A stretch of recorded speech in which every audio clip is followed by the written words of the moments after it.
इमाम हुसैन की हिफाजत करने वाला शेर अबुल हारिस कौन था? इमाम हुसैन ने बचपन में पाले हुए उस शेर को क्यों आज़ाद किया? बिस्मिल्लाहिर्रहमानिर्रहीम। अस्सलामु अलैकुम रहमतुल्लाहि व बरकातुहू। इमाम हुसैन ने एक छोटा सा शेर रखा हुआ था। उस शेर का नाम आपने अबुल हारिस रखा था और आपसे बहुत प्यार करता था। आपका घर मस्जिद के पास ही था और वो शेर भी बाहर बैठा होता था। वक़्त के साथ साथ वो शेर बहुत बड़ा हो गया। कुछ सहाबियों को उसकी तकलीफ़ थी, उन्हें डर था कि ये शेर बड़ा हो रहा है, कहीं ये हमें काट ना ले।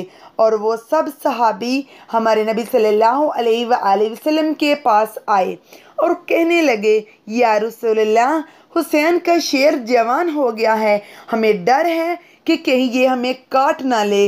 ये जंगल की चीज़ है और उसी में अच्छी लगती है। आप सल्लल्लाहु अलैहि वसल्लम ने फरमाया, कल से ये शेर तुमको मदीने में नज़र नहीं आएगा। जब शाम हुई तो आप हुसैन रज़ी अल्लाह तआला अन्हु के पास आए, प्यार किया और बोले, बेटा हुसैन, तुम्हारा शेर तो जवान हो गया है। इमाम हुसैन मुस्कुराए, नाना जान, जी नाना जान, और नाना जान के गर्दन में अपने बाजू डालकर बोले, जैसे जैसे ये बड़ा हो रहा है और मुझसे मोहब्बत भी ज़्यादा करता है और मेरे बगैर रह भी नहीं सकता।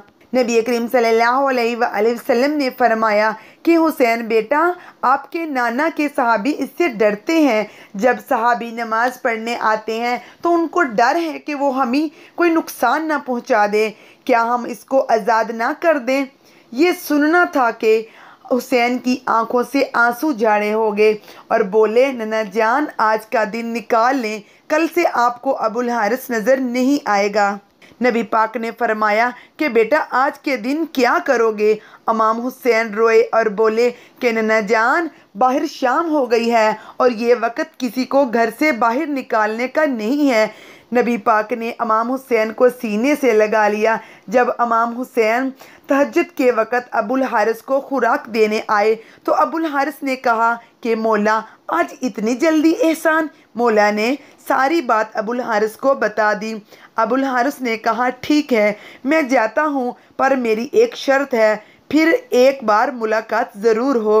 इमाम हुसैन ने फरमाया, ठीक है, तारीख़ याद करना, 61 हिजरी 10 मुहर्रमुल हराम मैदान करबला के टेले के पास से एक आवाज़ आएगी, बस उसी आवाज़ से चले आना, मुझसे मुलाकात हो जाएगी।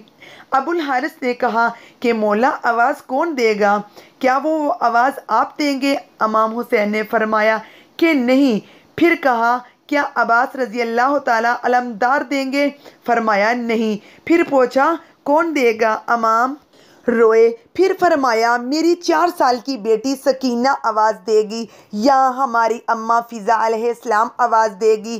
कहते हैं आज भी वो मकाम मौजूद है जहाँ से बीबी फ़िज़ा ने खड़े होकर अबुल हारिस को शेर को आवाज़ दी थी। वो रोज़े अशूरा को बीबी ने आवाज़ दी कि अबुल हारिस, जल्दी आ, मेरे बाबा की लाश पर घोड़े भाग रहे हैं। मगर अफसोस कि जब अबुल हारिस करबला में पहुंचा तो इमाम हुसैन की लाशा 7 हिस्सों में तकसीम हो चुकी थी। अदरस बिन अब्दुल्ला कहते हैं कि जब इमाम शहीद हुए तो उमर बिन साद लाशे अक़दस को दोबारा पमाल करना चाहा तो फ़िज़ा ने जनाब ज़ैनब बीबी अलैहिस्सलाम से कहा कि बीबी, मैं एक रोज़ समंदर में महवे सफ़र में थी, मेरी कश्ती टूट गई और मैं एक जजीरा पर पहुंच गई। वहां पर एक शेर मेरे सामने आ गया। मैंने कहा, अबुल हारिस, मैं रसूल खुदा की कनीज़ हूँ। जब उसने ये सुना तो गिराते हुए आगे बढ़ गया और रास्ते की तरफ मेरी रहनुमाई की। और आप मुझे इजाज़त दें कि मैं उसे आवाज़ दूँ, बुलाऊँ, मैं उसे बताऊँ कि ये लोग फ़र्जंदे रसूल के साथ क्या करने वाले हैं। बीबी फ़िज़ा उस शेर को आवाज़ देती है, उसके पास गई और कहा, ए अबुल हारिस। शेर ने अपना सर उठाया। फ़िज़ा ने कहा, क्या तुम्हें मालूम है कि ये तुम्हारे इमाम के साथ क्या करने वाले हैं? इनके लाशे को दोबारा पामाल करने वाले हैं। ये सुनकर इनके लाशे के पास आया, लाशे अक़दस पर बुलंद आवाज़ से गिराया करने लगा और दोनों हाथों से जिस्म अक़दस को छुपा लिया। लश्कर वाले आए तो शेर को देखा।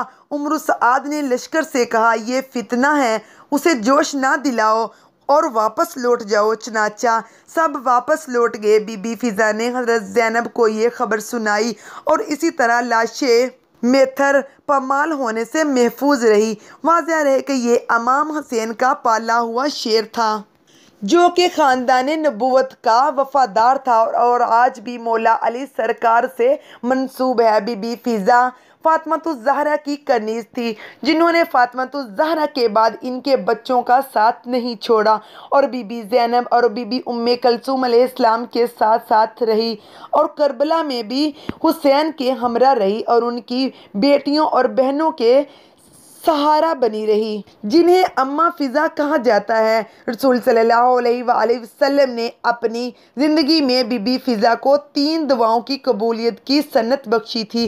करबला वाक़या से पहले वो 2 दुआएं मांग चुकी थी। उनकी तीसरी दुआ जो उन्होंने वाक़या करबला में इमाम हुसैन की लाशें को दोबारा पामाल करने से बचाने के लिए की थी। अबुल हारिस यानी फ़िज़ा को बुलवाया जाना था, ये वो उनकी तीसरी दुआ थी। इसी तरह अबुल हारिस ने इमाम हुसैन रज़ी अल्लाह ताला अन्हु की लाश की हिफाजत की। उम्मीद करती हूँ आज की वीडियो भी आपको बहुत अच्छी लगी होगी। इजाज़त दीजिए, ऐसी मज़ीद वीडियो के लिए मेरे चैनल को सब्सक्राइब करें। जज़ाकिल्लाहु खैरन कसीरा।